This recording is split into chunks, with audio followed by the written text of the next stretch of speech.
Ханикаев Василий Григорьевич родился в 1917 году в селе одного из районов Южной Осетии. Выросший среди гор, он с детства впитал в себя лучшие черты осетинского народа – трудолюбие, честность, уважение к старшим и беззаветную преданность родной земле. В конце 30-х годов 20-го столетия молодой Василий поступил на службу в органы прокуратуры Юго-Осетинской автономной области. 15 января 1940 года он официально занял должность шофера прокуратуры, должность, которая в те времена считалась весьма почетной и ответственной. В эпоху, когда автомобили были редкостью, а дороги в горных районах представляли собой настоящее испытание для водителя, профессия шофера требовала не только технических навыков, но и исключительного мужества, выносливости и находчивости. Он добросовестно выполнял свои обязанности, обеспечивая мобильность сотрудников прокуратуры и своевременную доставку важных документов даже в самые отдаленные уголки области. Однако мирная жизнь была внезапно прервана войной. Уже на третий день после вероломного нападения фашистской Германии на Советский Союз, 24 июня 1941 года, Василий Ханикаев был освобожден от занимаемой должности в связи с мобилизацией в ряды рабоче-крестьянской Красной Армии. Как и миллионы советских граждан, он без колебаний встал на защиту Родины.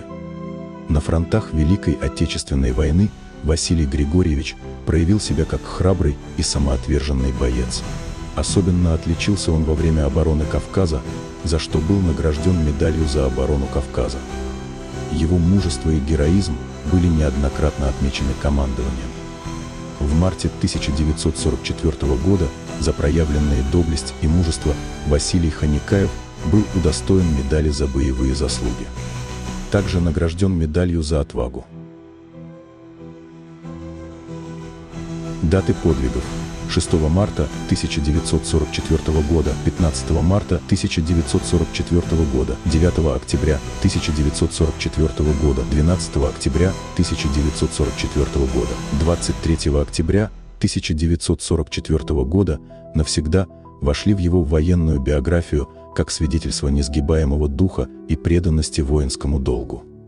Особую страницу в боевом пути Василия Григорьевича составили октябрьские дни 1944 года.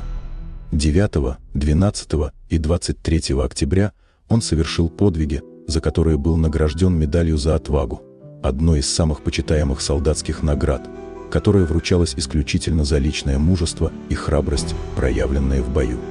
Военная биография Василия Ханикаева – это яркий пример того, как обычный гражданский человек, шофер из маленькой горной области, в годину испытаний проявил лучшие качества защитника Отечества. От баранки автомобиля прокуратуры до полей сражений. Таким был путь этого скромного и мужественного человека, одного из многих героев того времени, чьими усилиями была достигнута великая победа. История Василия Григорьевича Ханикаева – это не только страница в летописи органов прокуратуры Юго-Осетии, но и важное свидетельство неразрывной связи всех граждан многонационального Советского Союза, вставших на защиту своей Родины в тяжелейшие годы Великой Отечественной войны.